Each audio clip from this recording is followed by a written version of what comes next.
What is up, internet? It is the end of the third day of Ritual League, and I didn't manage to get a video out last night. I tried to record one, and I ran into some issues, and it was already so late that I decided to just go ahead and put it off until tonight and bundle up the past couple of days of progress into one video. I'll probably do that from now on, just do every other day or something.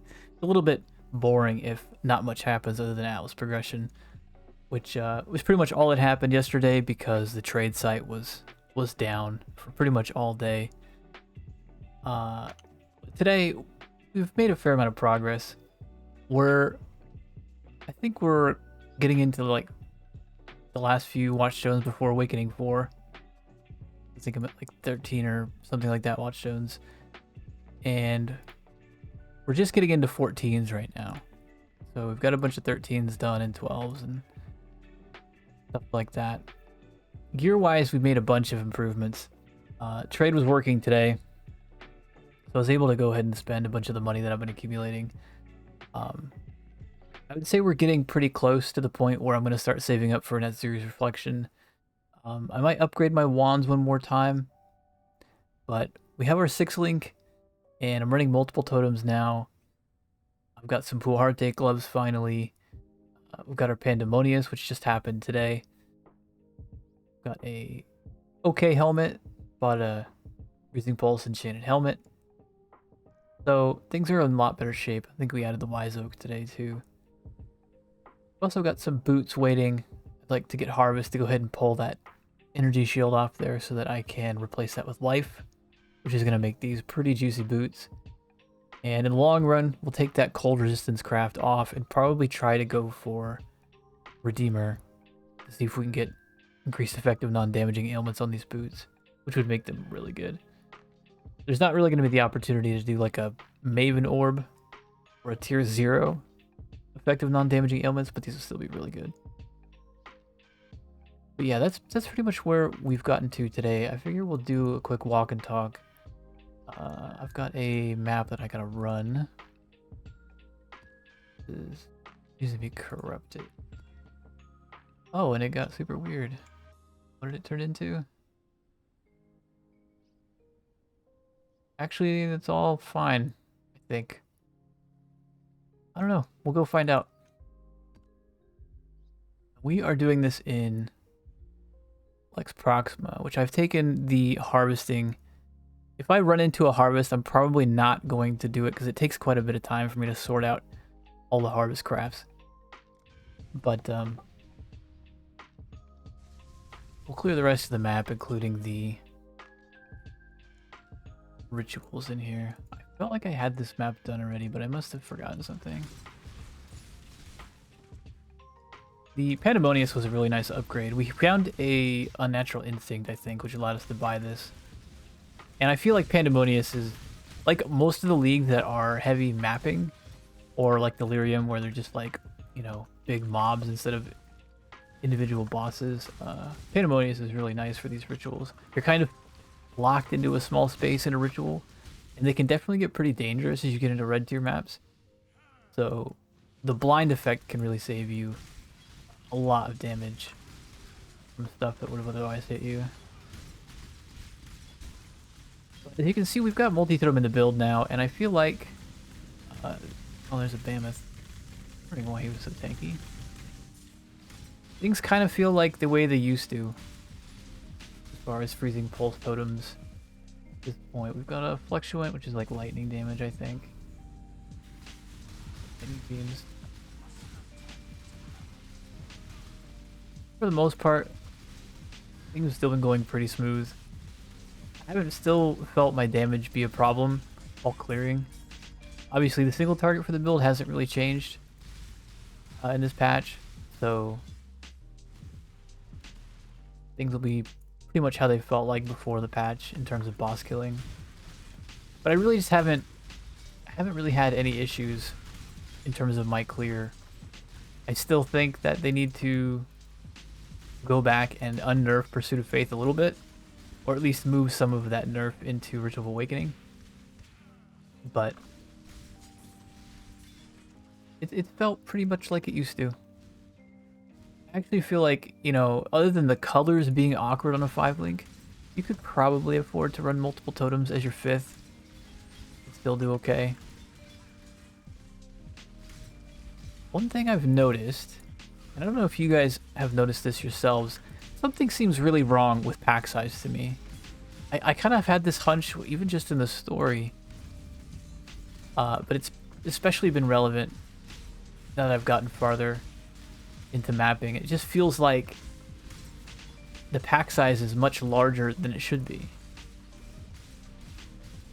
On the one hand, you don't really want to complain about free density, but I definitely worry for the players who are not quite as equipped, maybe, to deal with that. Don't think it's just Ritual doing that, but it definitely has led to some incredibly thick maps. And rituals, for that matter. And it wouldn't surprise me to see them fix that next week. Even though it might upset some people. So be a little bit careful when you're out there getting into your mapping. Some of these maps are just really, really thick with density. It seems like all of them, pretty much. It doesn't seem like any one particular tier of maps or anything like that.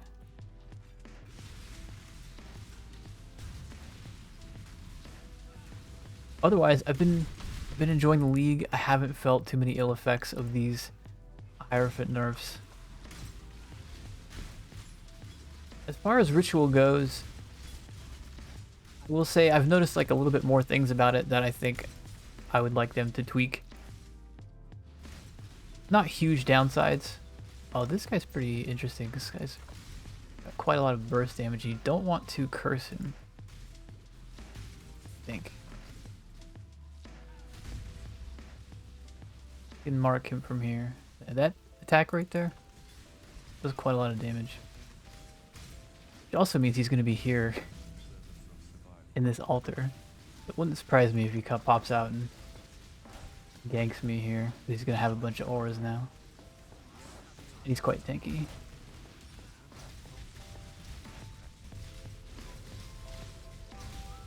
I think there is a host up here.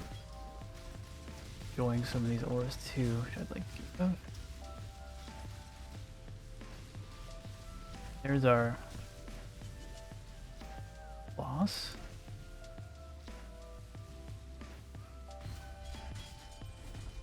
Yep. That's how things are looking with the build right now. What did we get in our blighted map? We'll go ahead for that. Just grabs the random stuff here. One other thing that we managed to do was get our Uber Lab done, actually. Finally found the sticking down at like level 90 or something.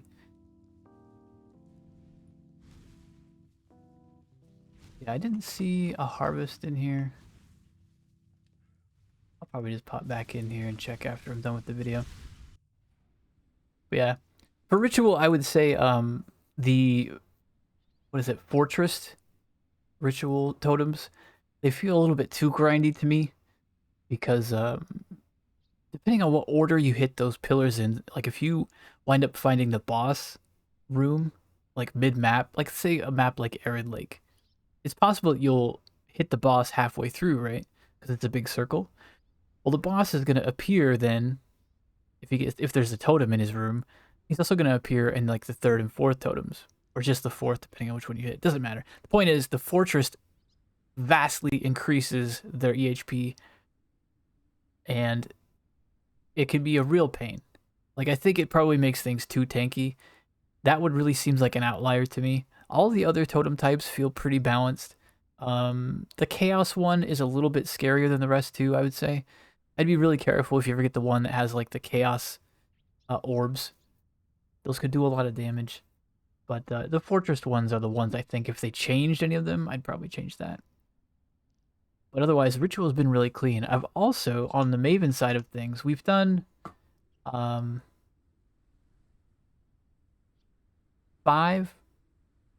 bosses here, and then we've done all the 4 boss fights here, and are working on our 5th fights. And I've been experimenting with some of these skills. I can't show you Lex proc because we just triggered Veritania and we gotta go kill her, but the Buried Riches one up here, which is Abyssal Depths, drop basic currency items. The little hordes you can click on inside the Abyssal Depths. I haven't gotten great returns out of this. It has actually been much more consistent to find Abyssal Depths up here in Turn's End. Pretty much whenever I see an abyss in the map, it turns into an Abyssal Depths, and has a Lich in it for that matter. But this basic currency thing has, I don't think I've seen anything higher than a Chaos come out of this so far. So I'm a little bit disappointed in that. I haven't actually even seen the effect of this one. I just got it recently. One I wanted to talk about though the most was this here in the Metamorph line, the high yield. I took this thinking, I'd be able to build more laboratory metamorphs more quickly. Be really careful with this because where it says the vat meters require 50% less power to fill, the way they do that is they double the impact of each piece. The difference being, you still have to put 5 pieces into the vat to make a metamorph. So it's going to scale the effects of like the more life and more damage of the metamorph twice as much. Like you create totally disgusting metamorphs when you have this. I didn't realize that at first, and I just about killed myself. But be a little bit mindful of that. This is definitely a safer one to take. It'll allow you to basically build 2 metamorphs. You'll essentially still get double itemized samples if you're on a map that has 2 bosses. But I think this is probably the safer one to take first. I'm regretting taking that one a little bit. I'm regretting taking the whole line a little bit. I think the Harbinger line here is probably what I'm going to respec into. This allows them, the small nodes here allow them to drop an additional stack of currency shards. You get 2 additional stacks of currency shards. There's going to be a Harbinger on every map here in Valdo's. I don't know how good the reinforcements are, but I think pairing this with things like Infused Harbinger from the Harvest Crafts, or any other ways you can add Harbingers like Scarabs, or even in future leagues, right, where we have Harbinger sometimes on the device. This one has just led to some tricky metamorphs to deal with. I don't even know if that's intended. Like, the way it's written, it doesn't feel like it should be multiplying the effects of adding a component as well as doubling the amount it fills. It should just be reducing the amount of power needed. I don't know. Just be mindful of that. You can probably get yourself killed pretty easily on a dangerous map. We haven't been really hitting the corners. I've been mostly focusing on upgrading the center. I also did try the Vault Oligarchs. This was one where it adds a unique monster to the inside of an incursion. So like when you get an Alva mission at a map, the unique mob it adds in there is pretty tanky. I would say it's about twice the health of like a architect inside of an incursion. It only seems to drop like 3 stacks of basic currency, and it can be any basic currency. It kind of reminds me of choosing the currency option whenever you from a betrayal release, when they say drop some currency items, but you get that obviously 3 times because there's usually 3 alphas in a map. Not a big fan of it, honestly. I don't really have enough alpha missions to justify this. Maybe you would use this area down here to earn alpha missions because you can get additional chances for that. But you'd probably also want to spend your alphas down here if you invested to get the benefits of resource reallocation and contested development. So I could see myself pulling out of this one and just going into Delirium, maybe Delirium Parandus actually. But yeah, down here we're still gonna plan to go into Heist. Up here we went into Harvest. I think this was also Harvest. I just finished the 3rd Harvest line here. Harvest is just really good, and it's hard for me to pass up right now. And we're also going into Legion first down here. So yeah, that's where we're at right now. I think by tomorrow we'll probably have our first Sirus either done or about to be done. And I've heard a lot on Reddit about the new Sirus influence. that starts getting added to Conqueror maps when you get over 16 Watchstones being really busted. So I'm kind of dreading looking at that tomorrow. Maybe they'll have it hot fixed by the time I get on tomorrow. But yeah, I'm gonna go ahead and wrap this up. Things are going really smooth. If you're too worried about the nerfs to Hierophant, I wouldn't be. It's an unfortunate nerf because I think it was unnecessary, but it really has not impacted this build all that much. I think it's actually just going to be more felt when we get to things like, 80% or 100% delirium orbed maps and things like that, where you're going to feel any loss of damage more than stuff like this, where you're just doing Atlas progression. But since we didn't lose any single target, we probably gained very slightly, and we had some clear speed that we could sacrifice. Multiple totems has definitely not really felt like a hindrance at all. So I'm glad about that. I think people were a little bit hesitant to play this build. I noticed a lot less people are actually playing this build. Less people are posting about it in the thread and stuff. So if you're concerned about it, I wouldn't be.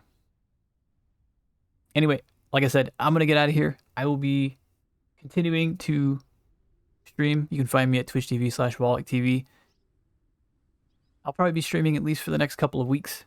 There's a lot more here to discover, and obviously we got to get up to this new Maven encounter, which is what I'm most interested in at this point. Ritual is cool. We've seen most of it, but this is going to be the meat and potatoes of the next week or two. So until next time, which will probably be, like I said, I'll probably upload a video every other day. So expect the next video on like Tuesday or so. I'll see you then. Peace.